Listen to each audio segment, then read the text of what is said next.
Meshal Malik, and you're watching Indus Special. COVID-19, a new coronavirus, which was first reported to the World Health Organization at the end of December, has now spread to more than 120 countries. In response, governments around the world are ramping up their emergency response operations, which include partial or complete lockdowns of cities or, in some cases, the entire country.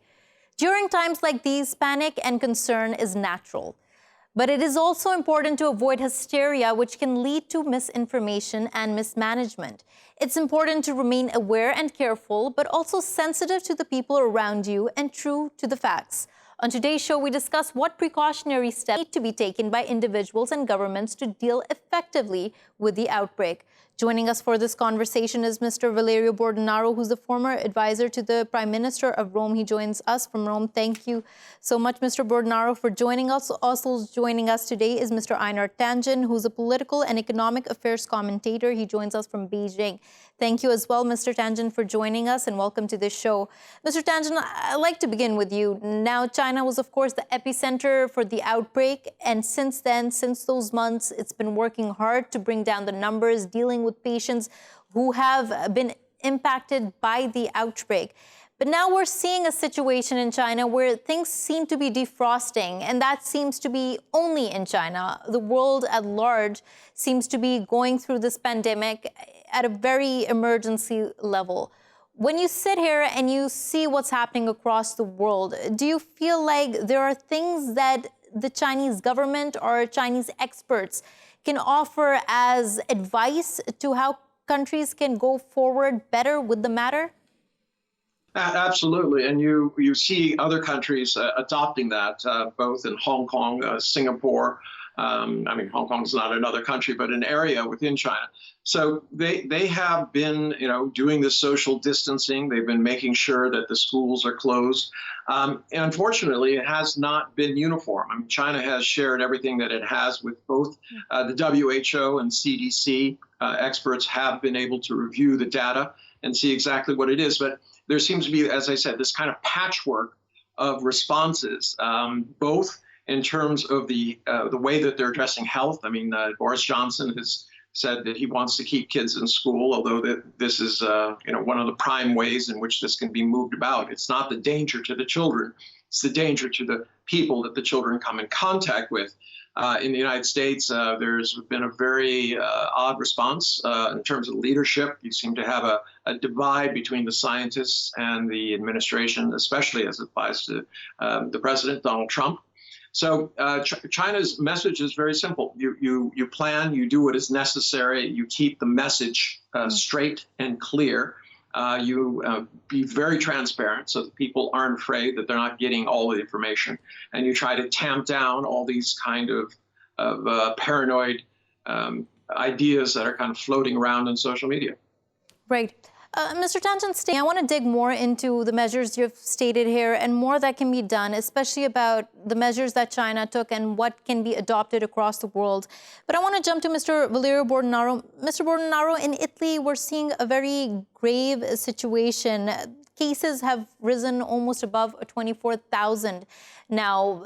There's a complete panic mode. Now, some of the things that Mr. Tangen mentioned here were social distancing and transparency. Tell us, through the case of Italy, how important are those two things? And do you think that the government realized a little too late the importance of these two measures? So, thank you. I'm sad to say we are close to 25,000 today infected person. But let's say that panic is no longer present here in Italy.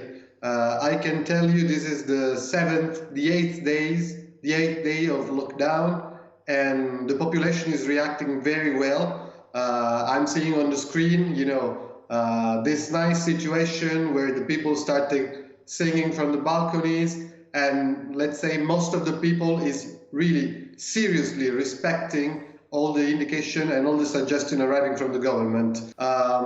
What I can tell is, yes, Mr. Bordonaro, but when we're talking about what's happening now, you're saying that the population is cooperative, but it got to where it is right now, of course, because of some measures that weren't implemented right on time. Do you feel like that was something in Italy that the government is now acknowledging? The government now acknowledged very well what are the measures to basically plateauing the curve of contagion. So our aim is to make the epidemic longer but less affecting all the people in the same time. Yes, the government now acknowledges perfectly, and this is what we are doing. What I can tell is that everything is new. We were not ready at all for this, and in Western world we were not even thinking that epidemic could happen again in history. But of course we were wrong.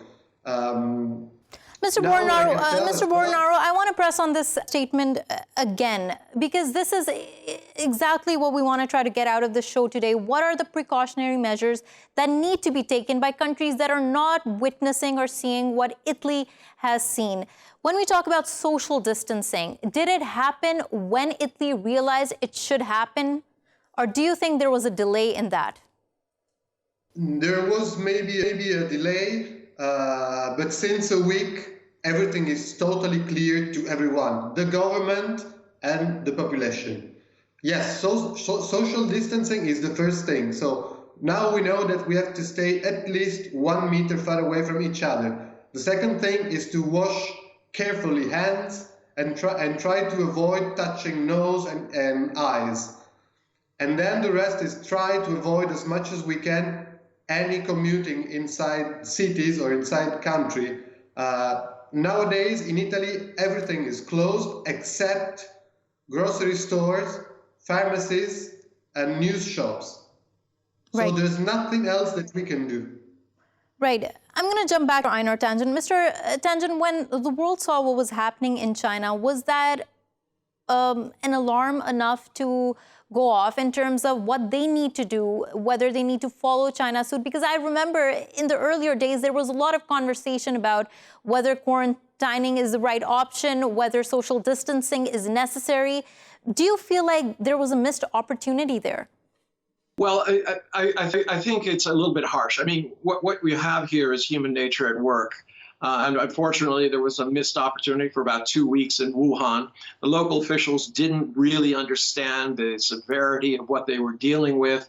They were in denial. There was some, attempts to minimize it, in essence, covered up, not out of any, go through 3 stages of tests, each one trying to eliminate anybody who is. Mr. Einar Tangen, now, when China was going through and is still going through the epidemic in that region, many people did applaud it for the measures it took in terms of the fact that no other country could really match up to what China was doing as systematically. But when we're talking specifically about testing, there is a real lack of capacity, and naturally so, in many countries which don't know how to grapple with the situation.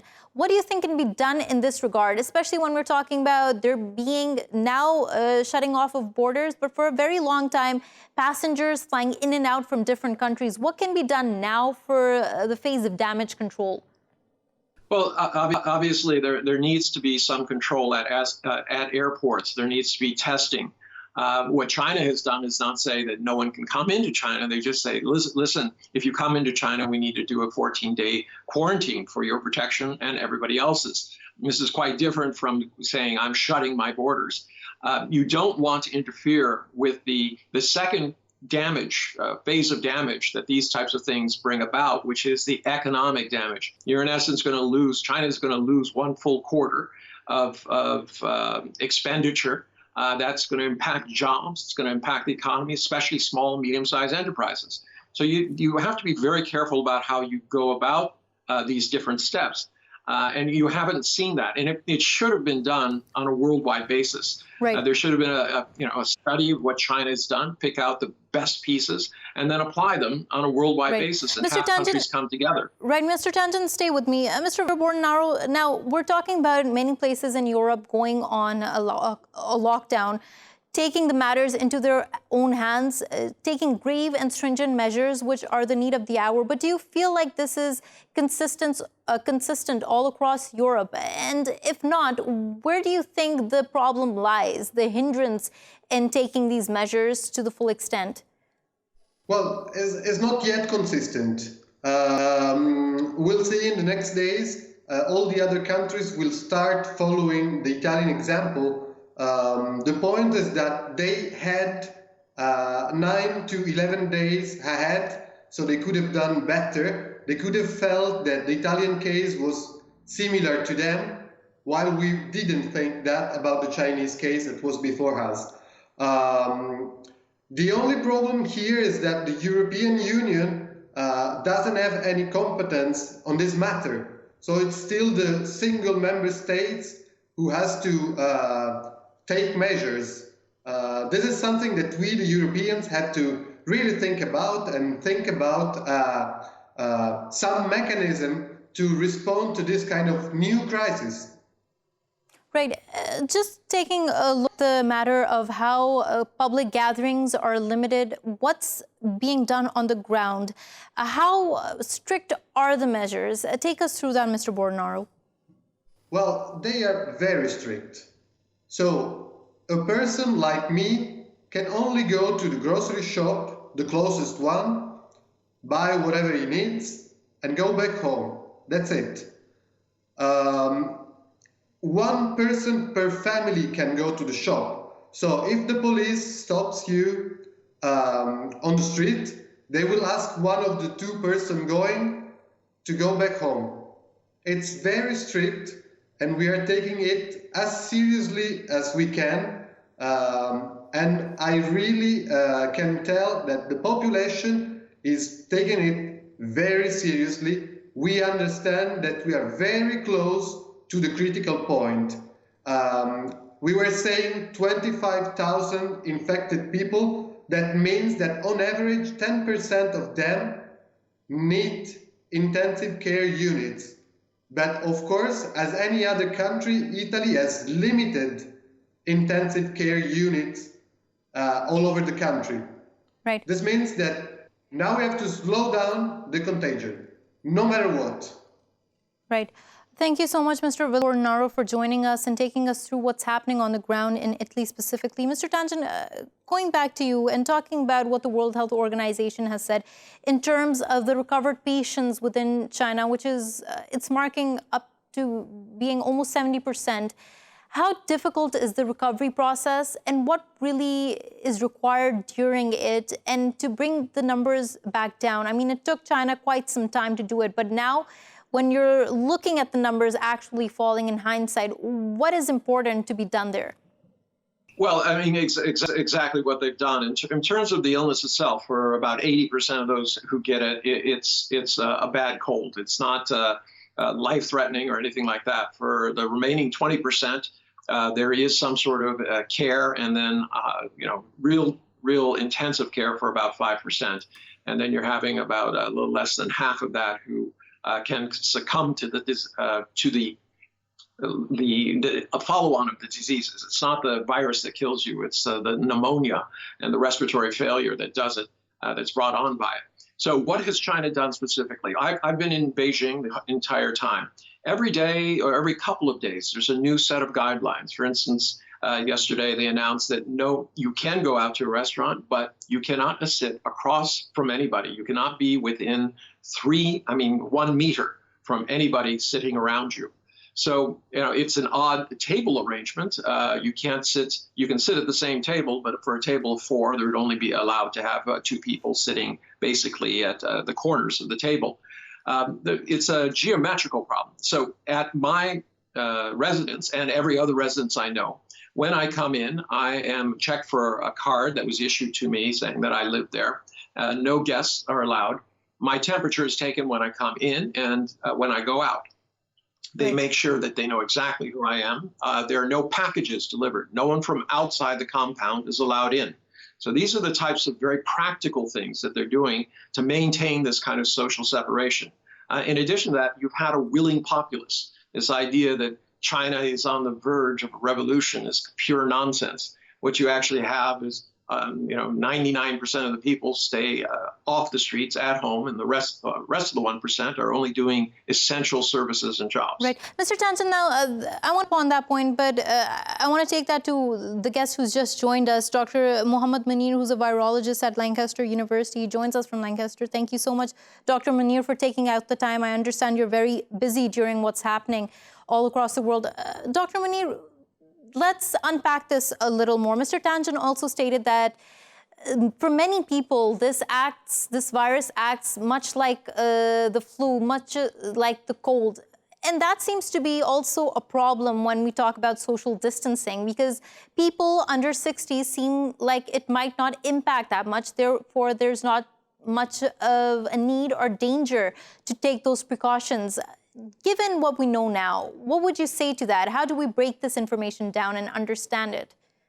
First of all, thank you very much, Meshal, for organizing this timely program and having me on here. So I think it is now pretty clear that vulnerable groups are very close to 70 plus age, and they are one who are having underlying causes. The younger and the children, they are not as vulnerable as others are at the older ages. But one thing need to be registered very well here, that taking precautionary measures is not just for you to protect yourself from the infection. It is also important that you take those precautionary measures to protect the vulnerable groups around you.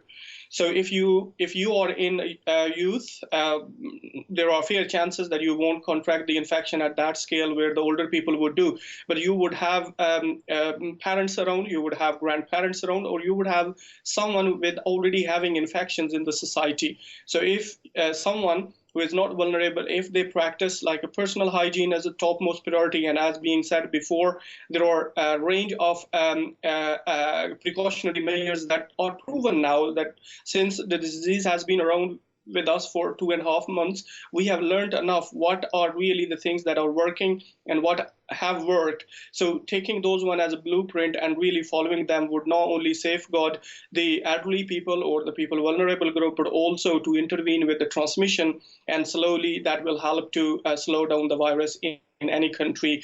Pakistan in particular, given our social economic situation, which is putting the pressure onto the healthcare system a lot more than any other countries. Right. Dr. Mohammed Munir, I say that the virus has been with us for more than 2.5 months, so we know what works exactly.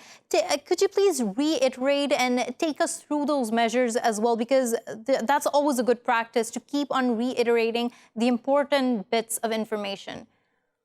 Precisely. So there are two really main things that can be done. First is at the individual level, and other is at the national level. So when it comes to the national level, early preparedness and timely actions are critical. For instance, Pakistan is at early stages of the infection because we haven't seen that massive scale of the community. Example, encouraging that people appreciate and embrace the social distance, avoid gathering, public transport. So these are those things that need to be imposed by the government. And then individual in the community can do not only to buy the time for therapeutics and vaccines to come, but also to slow the spread of the infection, because more stretch we make into the spread of the infection, there would be chances that you will have less pressure onto the healthcare system, which is already pretty much clogged in many developing countries. So if we have less pressure onto the healthcare system, we will be better off. Dr. Munir, I just have 2 more questions for you, a couple of more questions before we have to wrap up. One of them being, do we know more about the incubation period? Because there still seems to be a lot of factors in which people don't show symptoms. What should they do if they feel like they have a cold? What should that procedure be like? Should they distance themselves from people and social interactions for 14 days? Precisely. Very important to understand is that we are having only 2.5 month history of this virus, and there are few things that are not known. even in the scientific community, many information are not really authentic and also not really known very well. So one very important thing here is to really stick with the reliable resources for the information. Don't just follow the information that is out there over the internet. Authentic information is absolutely important. So what we are normally seeing is that a majority of the cases are having clinical sign within 4 or 5 days of post-infection. But then there have been some outliers which could have been in the incubation up to 12, 13 days. So that is the reason that's the upper end. That's the reason we put a quarantine time of 14 days. So just to cover the entire period of any possible variation on individual level that could appear in this time. So 14 days is the most where if someone is not seeing any clinical sign from day 0 to day 14, they are extremely less likely that they would have virus infection ongoing. Right. Dr. Munir, just one last question with you. Now, I know you're working on a vaccination here with many other experts. How far are we in terms of developing one? So vaccines, I think one of the very unique feature happened during this pandemic is that the vaccine whole process has accelerated many folds. First, because we have made quite a lot advances in the vaccinology itself. But the second thing happened that this COVID-19 is very close to SARS and MERS. So we have gathered some information from those viruses, and we are trying to exploit that one to expedite the process of vaccine production. So even in UK, there are 3 groups that are very close to have the vaccine, including my group. We have already vaccine made in our laboratory, working very well in the laboratory conditions. And right. Then the next step is the clinical trial. Right. Dr. Munir, since we're running short on time, can we expect it happening in the next couple of months, or will there be an extra duration that's needed for it to come in the market?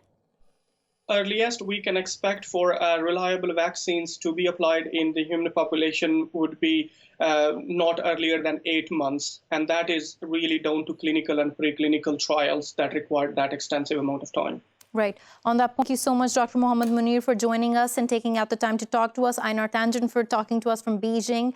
As the crisis looms large across the world, it's important for everyone to act responsibly and to take care of yourself and the people around you. On that note, we're going to go for a short break. But when we come back, we discuss how the natural environment that surrounds us impacts our behavior and the way we feel. Stay with us.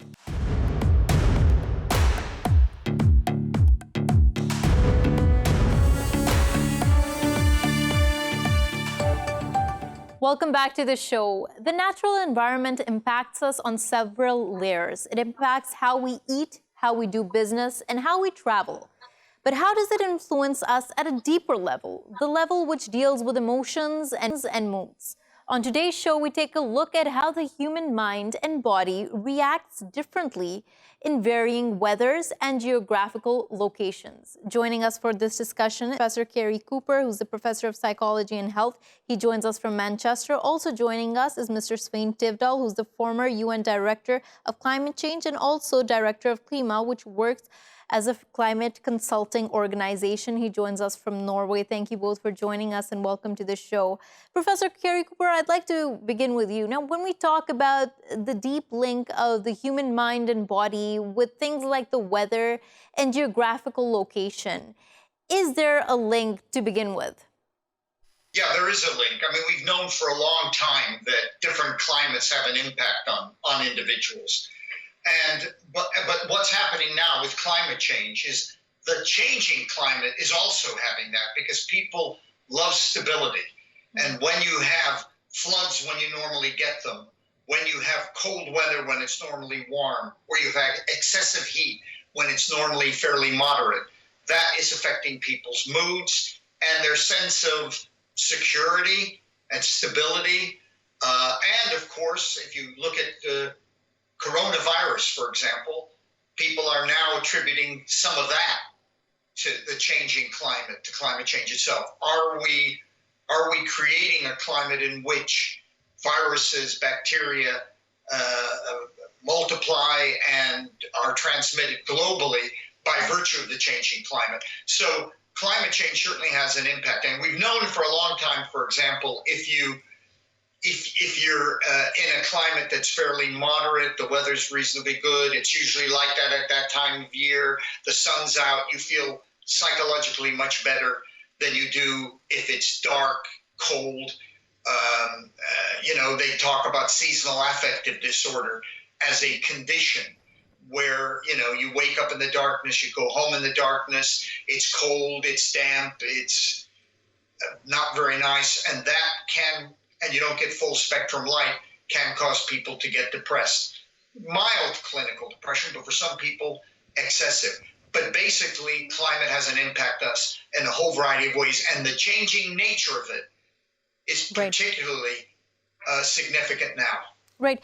Professor Cary Cooper, you've given us a very good way to open the segment up with how insecurity and instability, of course, impact humans at a very basic level. Everyone likes a form of stability, knowing what's going to happen in the future. But let me take this to Mr. Svein Tveitdal in a different manner. Mr. Tveitdal, when we're talking about how things are going to change in the future, we do know that there are a lot of things that have already changed in the present times. How do you feel like lifestyles, especially varying across regions, have changed and are currently changing because of climate change? Not speculation of what's going to happen in the future, but where we are right now. I think we have to distinguish between these people that are directly impacted now, like, for instance, reindeer herders in Siberia, Inuits in Greenland, and other people. I see you are showing the forest fires in Australia now. Those people that are directly impacted, of course, it has an implication on their behavior. That is natural. But then you have the second group, like me, for instance, as a European living in Norway, where I don't have, as of now, big problems related to climate change here. But still, we have started to think differently. I can mention things like recycling. We now have the discussion about aviation.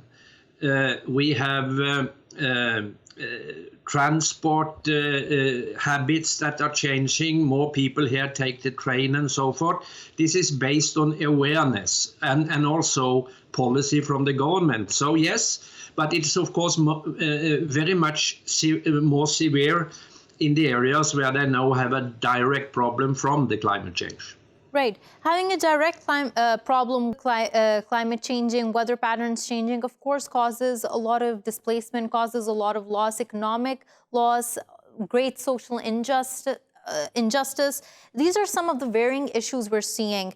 Professor Cary Cooper, but we're seeing the response to things like climate change also varying across the world. Some people, especially young people, are taking it upon themselves to go out on the streets for activism, to be more and more vocal about the issue. Many other people seem to be going on business as usual.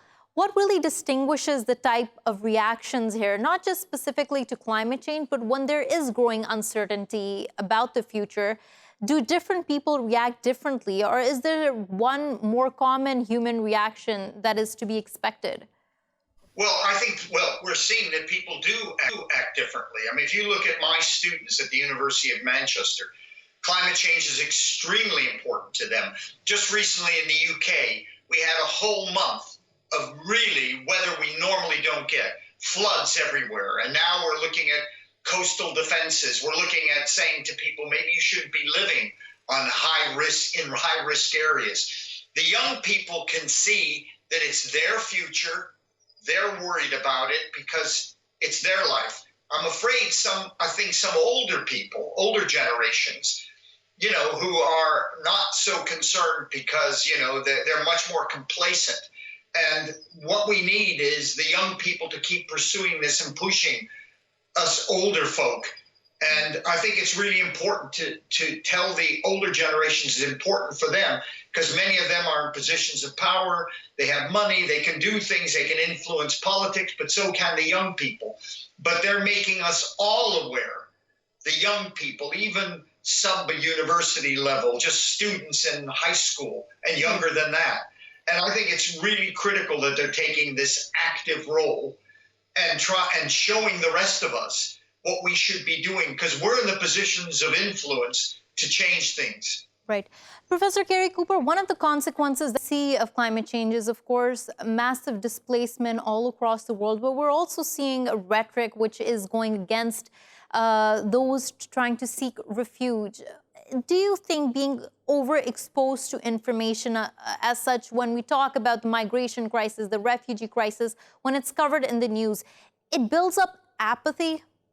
Yeah, here's the problem. I mean, if you look at social psychology, it tells us that fear messages, really unsubstantiated, extreme fear messages, actually have the opposite effect. So it's important that we get the facts, that we don't overemphasize it. We're having that with the coronavirus right now. Right. Everybody's going way over the top. It's going to take 2 years to get over with.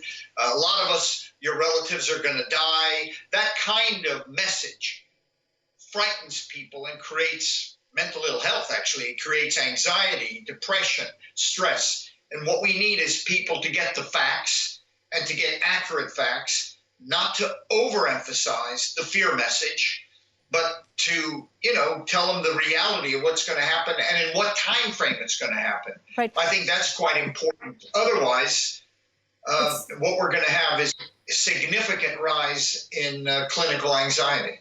Right.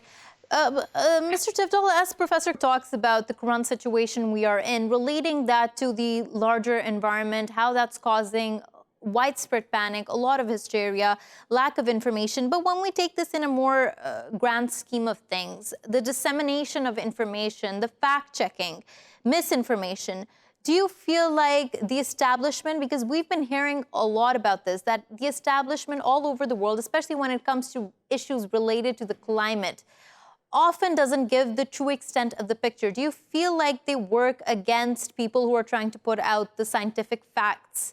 Well, if you think about the position in the media today, I can mention an example from Norway, because the Norwegian broadcasting has come out with a kind of new policy related to how they cover climate change. And they are, of course, fact-oriented, and they are then have as a background the International Panel on Climate Change. But then there is one important thing which I would they call to be aware of the false balance, because for many years media has, in a way, when they have been discussing climate change, they had one scientist and one that is denying the science. And if that is done too much, then we can give the public the impression that scientists are more disagreeing than they actually are.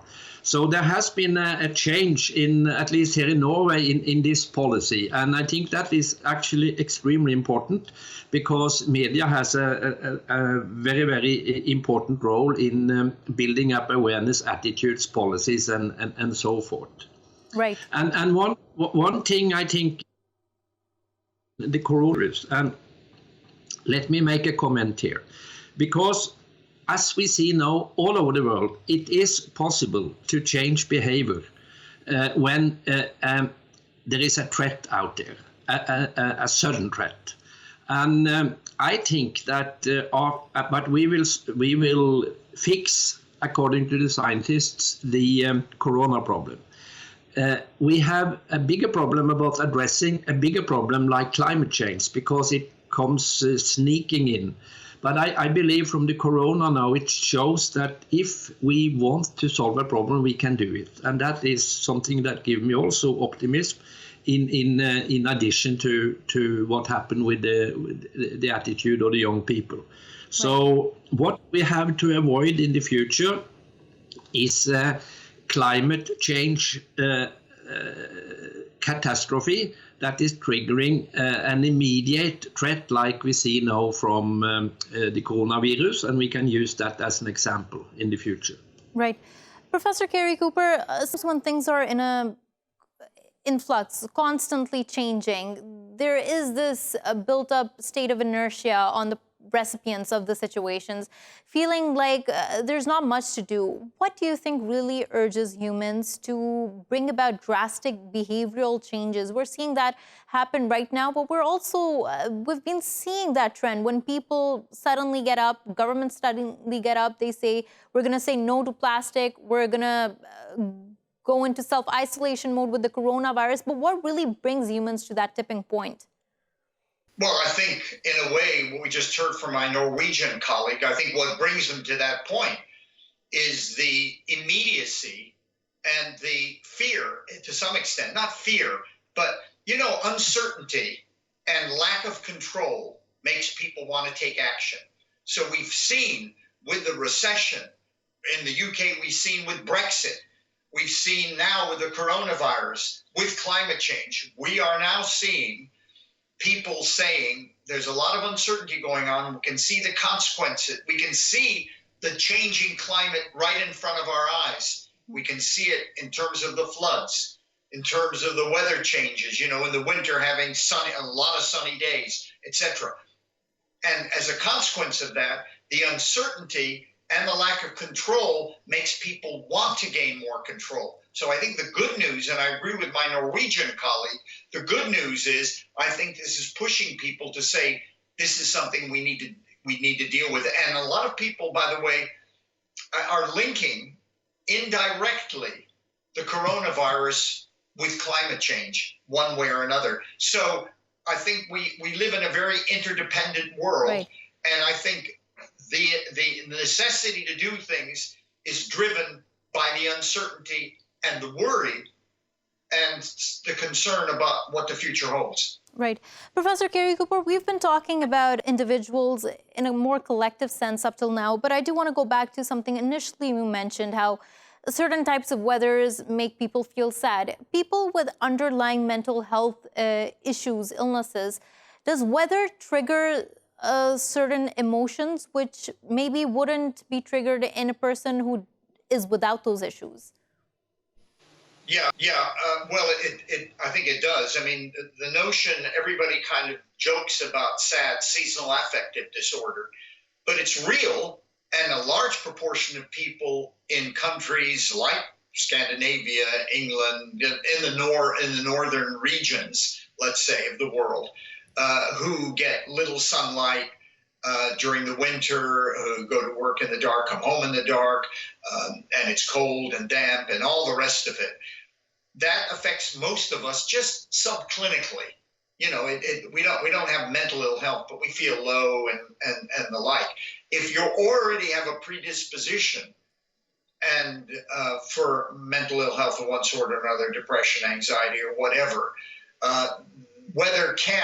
changing weather, particularly dark weather, particularly very cold, particularly where you don't get full spectrum light, so you don't get much light, it affects it. Look at the suicide rates in Finland for many years until they started to unwrap what the causes were of that, some of the causes, and one of the factors certainly was weather. Less weather, but light and the rest of it. But it's just one part of the puzzle. There's no one size fits all, but it is certainly a factor. Right. Professor Cary Cooper, on that, we're going to have to end this segment. Thank you so much for joining us from Manchester. Mr. Svein Tveitdal for taking out the time and talking to us from Norway. It, of course, seems to be the case that individuals must be cognizant of their environment and see how they react to their environment in either a positive or negative way. Thank you for watching Indus Special. We will see you again tomorrow with more stories and updates. Goodbye from the Indus Special team. Take care and stay safe.